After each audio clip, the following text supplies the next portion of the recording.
저희가 한 동 10세대 집이었거든요. 하모니카 주택이라고. 그러면 1호집 문이 안 열리는 거예요. 다 죽은 겁니다. 겨울에 죽으면은 시신이 얼기 때문에 그나마 괜찮아요. 근데 여름에 죽으면 그게 부패하잖아요. 그래서 온 집안이 다 죽으니까 이게 시신을 치울 사람이 없는 거예요. 그때 우리 느꼈어요. 아기들이 제일 마지막에 죽거든요. 왜냐면 어른들이 최대한 계속 먹여요. 그래서 제일 먼저 죽는 게 노인들이 돌아가시고 아버지가 먼저 죽어요. 그리고 나서 엄마가 죽고, 엄마가 죽으면 아이들이 굶잖아요. 그러니까 그 시신 구덩이에서 아이가 있다가 아이까지 죽는 거죠.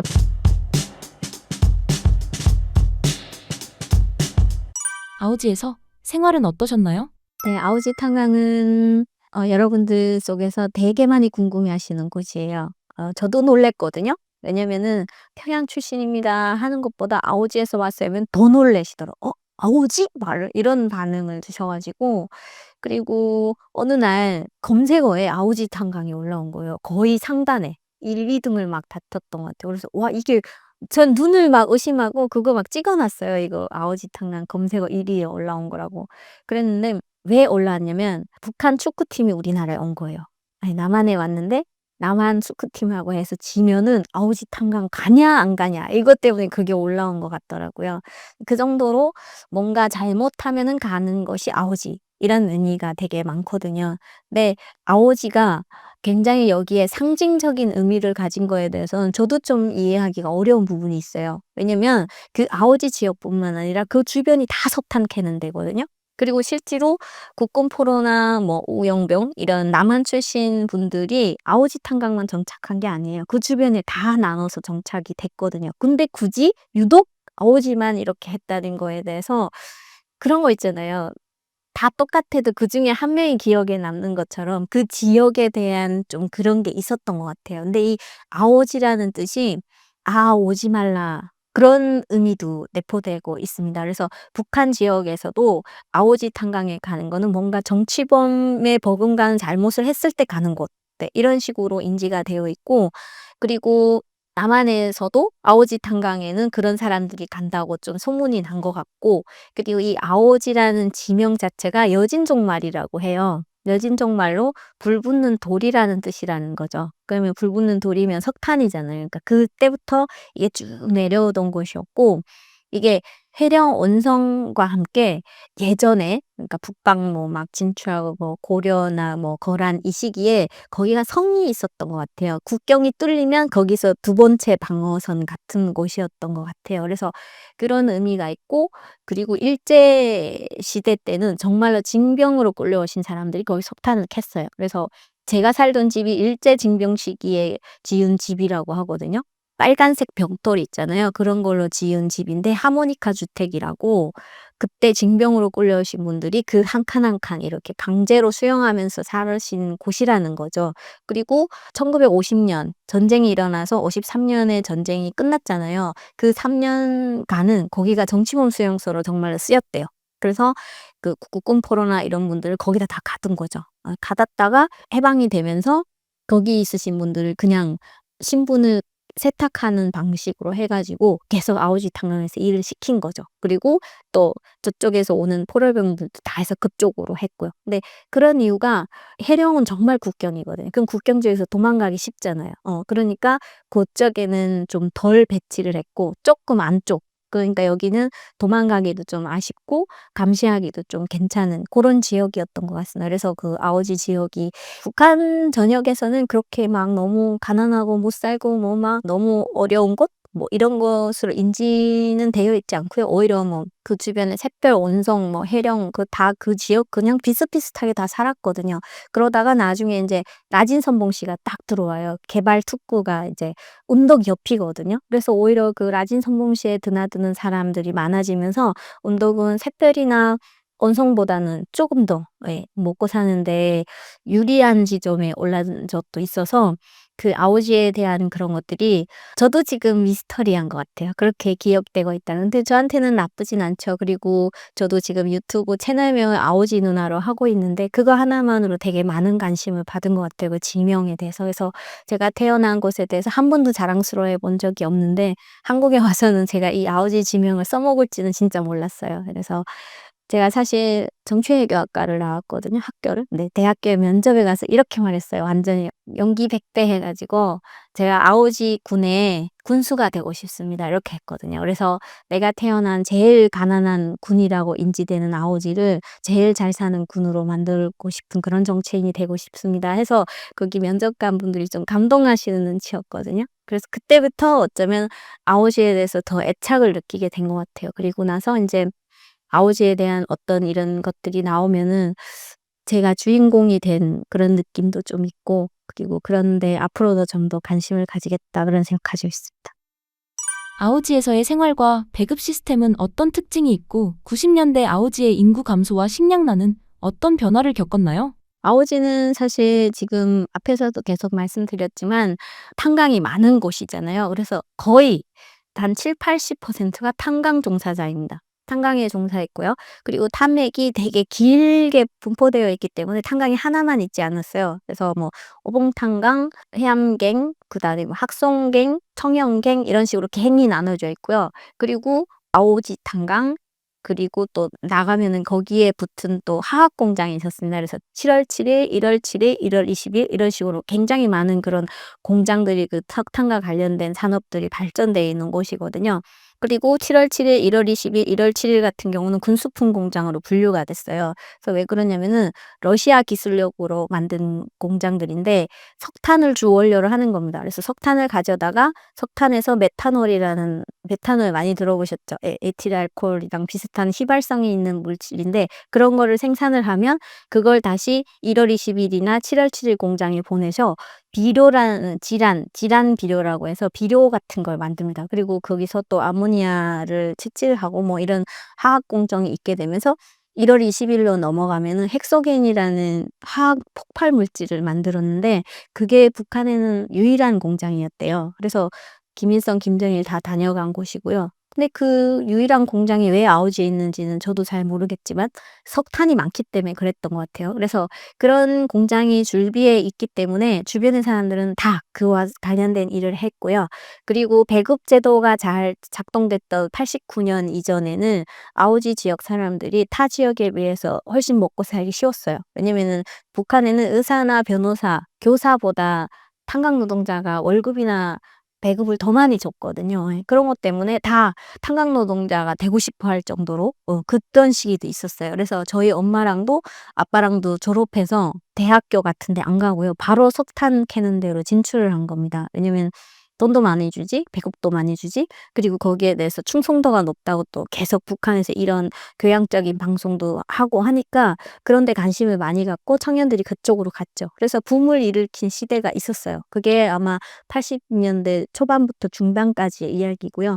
그리고 89년에 딱 들어가면서 이게 구소련이 붕괴되잖아요. 붕괴되니까 그 이후로는 석탄 공급이라든지 이런 게 떨어지기 시작한 거죠. 그리고 식량 공급도 완전히 멈춰지게 되면서 이게 93년도가 제일 힘들었습니다. 93년, 94년에는 저희가 한 동 10세대 집이었거든요. 하모니카 주택이라고. 그러면 1호 집 문이 안 열리는 거예요. 우리는 8호 집이었거든요. 할아버지랑 저희가 사는 건 8호 집이었고 1호 집 문이 안 열리는 거예요.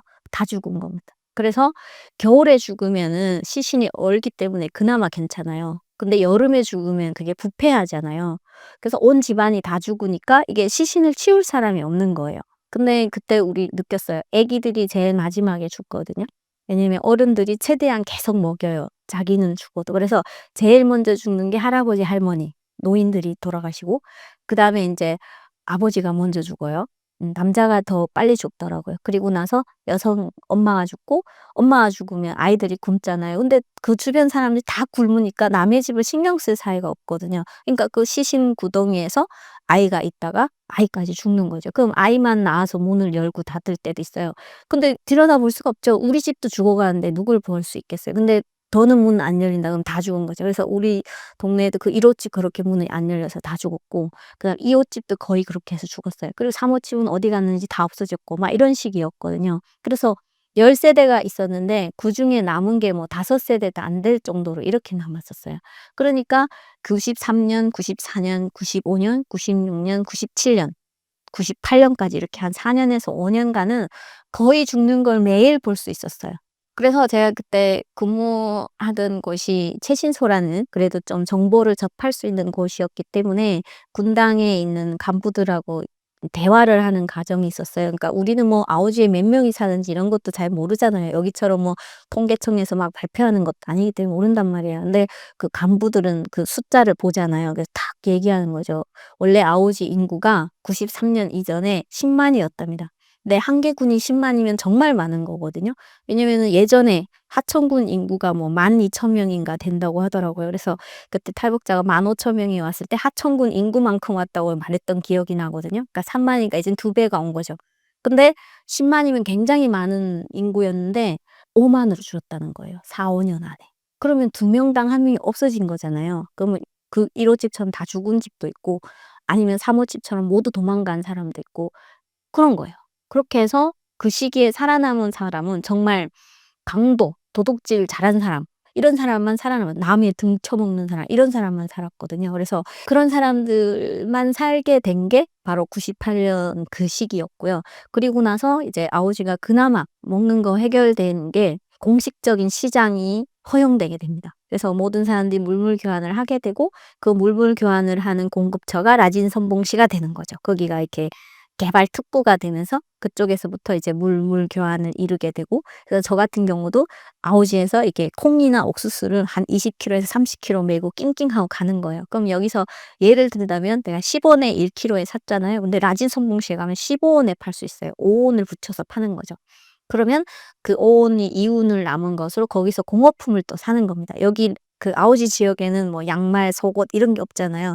그래서 거기서 싼 거를 가지고 뭐 양말 하나에 10원씩 사 가지고 아우지에 들어와서 20원에 파는 거죠. 근데 그게 가능했단 말이에요. 그러니까 이렇게 아우지 지역 시장 동네에 있는 사람들은 가격을 아니까 안 사잖아요. 그러니까 또 농촌으로 들어가는 겁니다. 그럼 농촌 사람들은 시장 물가를 잘 모르니까 그리고 또 나갔다 오느니 그냥 여기서 뭐 옥수수 1kg 주고 이렇게 막 바꾸는 거죠. 그런 장사를 처음에 했었거든요. 그러다가 중국인을 만났고 중국인을 통해서 이게 중국의 소식을 듣고 탈북을 한 영향도 저는 있거든요. 그러니까 그런 식으로 이제 아오지가 90년도에 고난의 행군을 넘기게 됩니다. 그리고 나서 지금 제가 어머니하고 통화를 그 이후에 했었잖아요. 근데 화폐 개혁한 시기가 있었고요. 그때가 제일 좀 굴곡진 역사 중에 화폐 개혁했을 때 그리고 김정일 죽은 다음 그다음 김정은 시대 요런 식으로 나누는데 엄마를 화폐 개혁했을 때 통화를 했거든요. 근데 뭐라고 얘기하냐면요. 장군님 감사하다는 거예요. 이게 좀 놀랐어요. 그러니까 우리 받은 교육은 그것밖에 없잖아요. 그래서 남한에 있으신 분들은 "왜 북한 사람들이 시위를 안 하냐. 폭동을 왜 안 일으키냐. 국민이 주인인 나라인데." 그거는 남한에서 있는 일이죠. 거기는 시위하겠다는 시자를 꺼낸 즉시 온 집안이 없어집니다. 그리고 만약에 "아 나 세상 못 살겠어." 이런 얘기만 해도 없어지는 세상에서 그런 거를 꿈도 못 꾸죠. 그런데다가 저희 엄마 같은 경우는 남한 출신의 자녀잖아요. 그러니까 더 철저한 교육을 받는 겁니다. 그러면 저한테도 어떤 교육을 했을까요? "너도 당에서 하지 말란 거 하지 말아라. 수령이 우선이다. 우리보다는 장군님한테 더 충성해라." 이런 거 가르친 분이었거든요, 저희 엄마도. 그러니까 이게 사상의 교육은 어려서 받는 게 정말 중요하다고 생각해요. 근데 저희 할아버지 할머니 세대는 그 사상 교육을 안 받았잖아요. 그리고 일제 강점기를 거쳐서 지금에 산단 말이에요. 그러니까 우리 할머니가 어느 날 갑자기 나 진짜 온몸에 전율을 느꼈어요. 김정일이 우리 공장에 다녀갔단 말이에요. 그래서 집에 들어가서 막 자랑했거든요. "할머니 김정일 장군님께서 우리 공장에 다녀가서 우리 이렇게 갇혀 있다가 나왔어." 아예 일반인은 못 다니게 하거든요, 테러할까 봐. 그래서 다 갇혀 있다가 나온 거예요. 그래서 자랑스럽게 말하는데 우리 할머니가 딱 이러는 거예요. "김정일이 왔다 가면 좋은 게 뭐냐고. 배급도 안 주는데 굶어 죽겠" 나 이 말 다른 사람이 들을까 봐. 그럼 우리 집 다 잡혀가는 거예요. 저는 그랬어요. 그리고 저희 엄마도. 그래서 만약에 내가 "엄마 나 중국에 갈래." 이렇게 말했잖아요. 그럼 우리 엄마 신고했을 거예요. 우리 딸 저 나쁜 생각하니까. 그게 그 현실인 거예요. 그러니까 그런 사람들만 있는 건 아니지만 깬 사람도 있지만 실제로 그렇게 사는 사람들도 대부분이기 때문에 저 사회가 유지되는 거죠. 그래서 그렇게 해서 아오지 지역은 지금도 엄마의 생각을 들어보면은 달라진 게 별로 없는? 근데 그런 건 알더라고요. 남한에서 이제는 잘 사는 사람들이 많아져서 그런 얘기를 하거든요. 뭐 중국에 간 사람이 있는 집안은 두만강 줄기, 뭐 그다음에 남한에 간 사람이 있는 집은 이 한라산 줄기, 그리고 항일 투사에서 북한에서 이렇게 지도 계층이 된 사람들은 백두산 줄기 막 이런 식으로 줄기 타령이 있거든요. 그러니까 저는 어쩌면은 한라산 줄기가 된 거예요. 그러니까 엄마가 그런 얘기를 나가서는 못하지만 본인이 엄마가 딸이 보내온 돈으로 좀 잘 사는 그런 거가 되면서 아오지는 이제는 뭐 여러 개 막 섞이고 그런 것 같아요. 그리고 나서 인제 돈을 보내주면은 걱정이 되잖아요. 엄마가 쓰다가 발각이 되면은 또 거기서 처벌받지 않을까. 근데 그런 거는 괜한 걱정이었어요. 왜냐면 서로 나눴으니까 저 보이지도 않는데 이 사람 눈 감아주면은 거기서 뇌물을 받잖아요. 그러니까 그렇게 먹고 사는 거예요. 그래서 이 사람을 오히려 크게 죄가 있다고 말했을 때 자기가 감시 못한 죄가 더 있잖아요. 그러니까 서로 다 묻는 거예요. 그렇게 하고 나서 이제는 그쪽도 돈만 있으면 뭐든 되지만 사상을 깨고 나오는 데까지는 아직까지는 좀 시간이 걸리는 것 같고 아오지가 변했던 것 같습니다. 아오지 탄광에 대한 오해가 있다면 무엇인가요? 아오지 탄광에 대한 오해는 제가 말씀드렸지만 그겁니다. 북한 지역에서 아오지 탕을 제일 못 살고 가난한 지역은 아니었습니다. 그 주변이 다 그렇게 살았고요. 그리고 국군 포로나 우영병이 간 것도 맞지만 주변에 다 갔습니다. 그것도. 그래서 그런 점이 있고요. 그리고 아오지 지역이 오히려 여러분이 관심을 가져야 될 부분이 군수품 공장이 있다는 거에 오히려 더 관심을 가지는 게 아오지 지역을 바라보는 건 것 같아요. 왜냐면은 해령이나 샛별이나 온성 여기는 없어요, 화학 공장이. 전혀 없었습니다. 근데 운덕에만 그게 있었거든요. 그 아오지 지역, 지금은 경웅이라고 얘기하고 있는데요. 그 지역에서 생산된 화약이 전국으로 나가는 걸로 알고 있고요. 그 지역에는 군인들이 아예 지켰습니다, 그 공장. 군인들이 이렇게 배치가 돼서 지킨다는 것만 봐도 중요한 시설이라는 거잖아요. 그러니까 그런 부분에 대해서 보시면 좋을 것 같고 아오지에 대해서 저는 유명해져서 좋긴 하지만 그런 오해가 좀 있다. 그렇게 말씀드리고 싶어요.